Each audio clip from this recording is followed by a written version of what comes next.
안녕하십니까. 뉴스데스크 원주입니다. 윤석열 대통령에 대한 체포영장 집행이 불발되면서 정권 퇴진을 촉구하는 목소리가 더욱 거세지고 있습니다.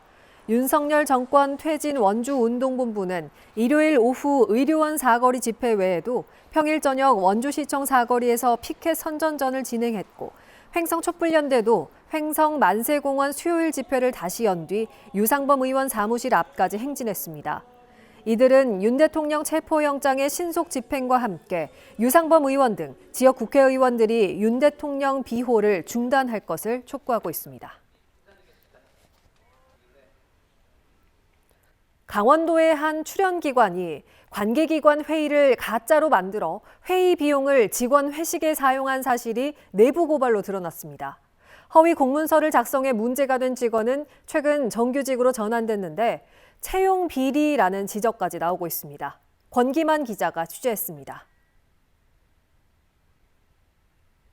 강원 혁신도시 소식지 발간 회의와 관련한 혁신도시 발전지원센터 지출 품위서입니다. 혁신도시 공공기관 관계자 등 14명이 참석하는 오찬 간담회에 42만 원을 사용하겠다는 내용입니다. 실제 인근 식당에서 42만 원을 결제했지만 회의는 열리지 않았습니다. 당일 결제한 금액은 며칠 뒤 직원들의 송년 회식 때 사용한 것으로 확인됐습니다. 직원 회식에 쓰려고 허위로 공문서를 작성하고 집행한 겁니다. 해당 내용을 제보한 전 센터 직원은 회식비를 만들기 위해 허위 공문을 만들라는 지시가 부당하다며 문제를 제기했지만 막을 수 없었다고 말했습니다. 회식을 해야 하는데 회식비가 없다는 이유로 저희 사업계획 팀원들에게 허위 공문서를 작성하고 사업비를 유용하게끔 지시한 사안이 있었고, 그 사실을 이제 나중에 알게 된 제가 이의 제기를 했지만 강행하라는 답변을 받았었어요. 뿐만 아니라 당시 허위 공문서를 작성하고 공금을 유용한 직원의 비위 행위를 공식적으로 문제 제기했지만 당시 계약직이었던 이 직원을 정규직으로 전환시키는 채용 비리까지 의심된다고 주장하고 있습니다.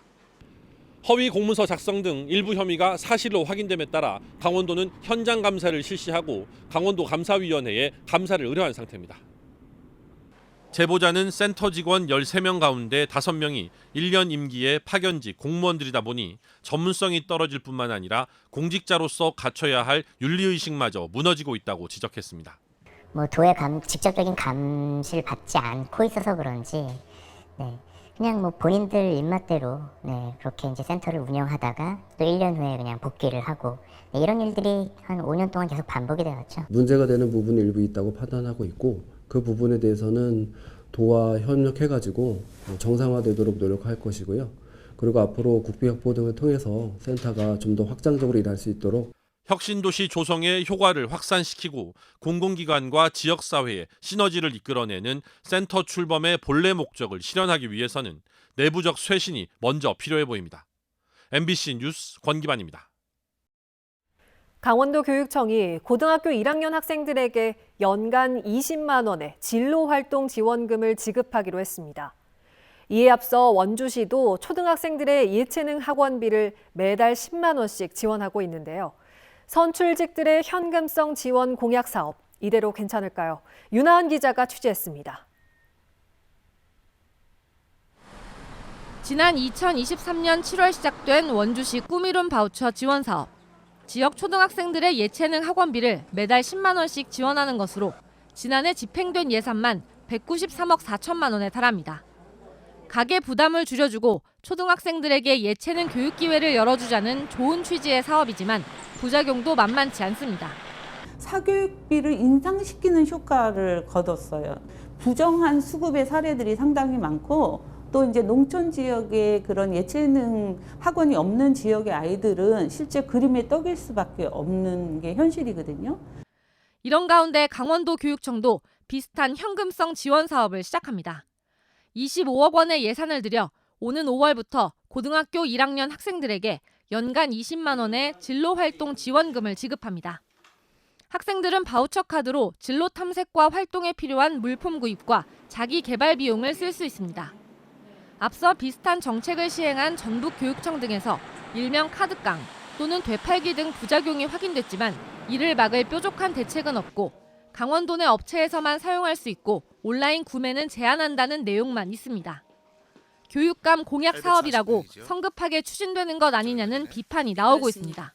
현금성 지원을 하는데 네. 중고거래 사이트에 아무런 제재도 가하지 못하는 그런 사업을 가지고 오십니까? 걱정입니다. 적절한 교육이 아니고요. 이거는 교육을 망치는 겁니다. 일부 꼼수를 그런 부릴 수 있는 그렇지 경험을 않습니다. 하게 하는 거예요.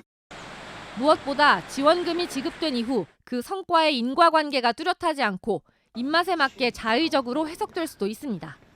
이런 현금성 지원 예산은 자칫 선심성 정책으로 비춰질 여지가 큽니다. 더욱이 부족한 지방 재정 상황을 고려할 때 신중히 접근해야 한다는 지적입니다. MBC 뉴스 윤하은입니다. 12.3 내란 사태와 제주항공 여객기 참사로 힘든 이 시국에 민생 치안과 안전을 책임져야 할 경찰의 음주운전이 잇따르고 있습니다. 공직 기강이 해이하다는 비판이 나오고 있습니다. 나금동 기자입니다. 어두컴컴한 밤 춘천시 퇴계동의 한 골목. SUV 차량이 골목으로 들어오더니 길가에 잠시 멈춥니다. 뒤이어 택시 한 대가 같은 골목으로 들어옵니다. SUV 차량이 다시 출발해 택시 앞으로 오더니 갑자기 후진해 택시를 그대로 들이받습니다. 곧이어 경찰차 2대가 잇따라 출동합니다. SUV 차량 운전자는 강원경찰청 소속 경사로 술을 마신 상태였습니다. 접촉사고 난 것 같더라고요. 그런데 차가 이렇게 앞차 있고 택시가 그 뒤에 바로 서 있었고. 당시 해당 경찰관의 혈중 알코올 농도는 0.052%로 면허 정지 수준이었던 것으로 확인됐습니다. 강원경찰청은 해당 경사를 직위 해제한 뒤 인근 경찰서로 발령냈습니다. 지난 5일 속초에서도 15순경이 음주운전 단속에 적발돼 역시 직위 해제됐습니다. 당시 해당 순경의 혈중 알코올 농도는 0.08% 이상으로 면허 취소 수준이었습니다. 경찰은 조사 결과에 따라 이들에게 징계를 내릴 방침입니다. 123 내란 사태로 경찰청장이 구속되고 국내 항공사고 사상 최대 인명피해로 혼란스러운 시국에 경찰의 공직기강이 해이해졌다는 우려가 나오고 있습니다. MBC 뉴스 나금동입니다. 올겨울 독감 환자가 급증하고 있다는 소식 전해드렸는데요. 겨울 식중독이라 불리는 노로바이러스의 확산세도 심상치 않습니다. 김도균 기자가 보도합니다. 마스크를 쓴 아이들로 가득한 춘천의 소아청소년과 콜록콜록 기침하는 환자들 사이 기운 없이 앉아있는 아이들이 눈에 띕니다. 속이 울렁거려. 그래서 아무것도 안 먹고 지금 누워 있었거든요. 큰애가 지워서 그냥 속이 안 좋다고 그러더니만은 갑자기 토했다고 하더라고요. 진찰 결과 병명은 바이러스성 위장염의 일종인 노로바이러스. 익히지 않은 조개나 생채소 등을 통해 감염되는 겨울 식중독입니다. 올겨울은 확산세가 유독 가파릅니다. 지난달 마지막 주 기준으로 291명이 노로바이러스에 감염됐는데 전주에 비해 3.6배로 증가했습니다. 같은 기간 강원도에서도 10명이 발생해 일주일 새 감염자가 2배로 늘었습니다. 특히 0세부터 6세 사이 영유아 발생률이 전체 환자의 60% 가까이 차지할 정도로 높습니다. 어린이집이나 유치원 등 집단 생활을 많이 하는 데다 면역력이 약하기 때문에 감염에 취약할 수밖에 없습니다. 노로바이러스에 걸리면 구토와 설사를 시작으로 두통과 발열, 근육통이 나타나고 합병증으로 이어질 수 있습니다. 제일 중요한 건 탈수로 인한 합병증이죠. 대부분 복통과 가벼운 구토, 설사 정도는 집에서도 치료가 되지만 탈수가 심하게 되면은 병원 치료를 해야 될 가능성이 높습니다. 노로바이러스는 예방 백신이 없고 특별한 치료제도 없어 예방을 철저히 하는 게 최선입니다. 가열, 세척, 소독 이렇게 3가지인데요. 음식은 충분히 익혀 먹고 물은 끓여 마십니다. 손을 자주 올바르게 씻고요. 보건당국은 전염을 막기 위해 증상이 사라지더라도 이틀 정도는 외출을 자제하고 가족들과도 생활 공간을 구분하라고 권고했습니다. MBC 뉴스 김도균입니다. 오늘 밤 9시를 기해 영서 남부 전역에 한파 경보가 발효되면서 매서운 한파가 예고됐습니다. 내일 아침 기온은 평창 대관령이 영하 18도, 횡성 영하 14도, 원주와 영월이 영하 11도까지 뚝 떨어지겠습니다. 낮 기온도 오늘보다 5에서 10도가량 낮아져 영하 5도에서 10도 안팎에 머무르겠고 바람도 강하게 불어 체감 온도는 더 낮겠습니다. 이번 한파는 모레까지 이어지다가 주말부터 차츰 꺾이겠습니다. 강원도는 재난안전대책본부 1단계를 가동하고 한파 피해 최소화에 나섰습니다.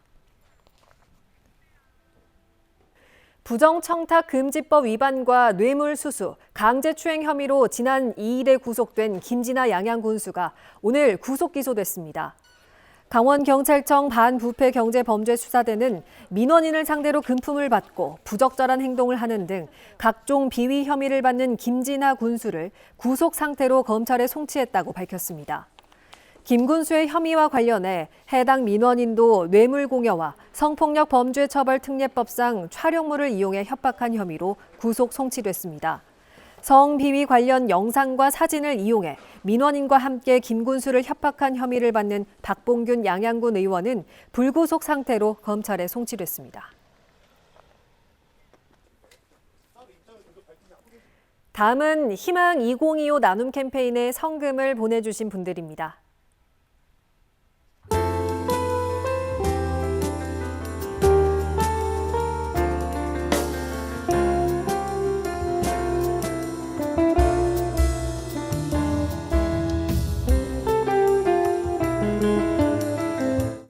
성금을 보내주신 분들께 감사드립니다. 다음 소식입니다. 횡성군과 송호대가 업무 협약을 맺고 외국인 유학생의 지역 내 정주에 필요한 정보와 양질의 교육 제공에 협력하기로 했습니다. 횡성군은 지난해 지역 특화형 비자를 통해 국내 장기 거주 외국인 43명을 추천했지만 산업체에 취업한 외국인만 있었을 뿐 대학 출신으로서 전문 학사 요건을 갖춘 경우는 없었습니다. 이번 협약으로 이르면 3년 이내에 대학을 통해 지역사회에 정착하는 사례가 나올 것으로 기대하고 있습니다. 지금까지 뉴스데스크 원주였습니다.